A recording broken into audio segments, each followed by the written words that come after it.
சோம்பல் ஒருவன் வாழ்க்கைக்குள் வந்துருச்சுன்னா மறதி, சோம்பல், அலட்சியம், காலம் தாழ்த்துதல், நீண்ட தூக்கத்தில் இருத்தல், இந்த மாதிரியான பண்புகள் ஒருத்தர் கேரக்டருக்குள்ள வந்துருச்சுன்னா அவனுடைய ஒட்டுமொத்த ஊக்கத்தையும் அது அழிச்சு.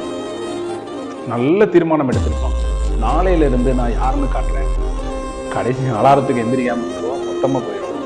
அதுக்கப்புறம் என்ன முடிவு எடுப்பான், நாளையில இருந்து நான் யாருன்னு காட்டுறேன்னு அன்னைக்கு நைட்டு முடிவு இல்லையா. டைம் டேபிள் போடுறதுக்கா பஞ்சம், புதுசா போடுவான், புது திட்டங்களை தீட்டுவான். மாசம் பிறக்கட்டும், திங்கக்கிழமை வரட்டும், தை பிறக்கட்டும். இப்போ 1ஆம் தேதியா, தமிழ் புத்தாண்டு தான் நம்ம புத்தாண்டு, நம்ம தீர்மானத்தை 1ஆம் தேதியிலேருந்து எடுப்பான் இல்லையா. அதனால ஊக்கத்தை கெடுக்கக்கூடிய இந்த மடியை எப்படி நீக்குவது, கையாளுவது என்பது ஒவ்வொருத்தருக்கும் தெரியும்.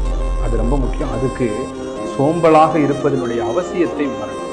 இப்போ அம்மாவுக்கு சோம்பல் இல்லாமல் இருக்காது, உழைச்சிருப்பா காலையிலேருந்து நைட்டு வரைக்கும், அவளுக்கு உடம்பு வலிக்காமல் இருக்குமா இல்லையா.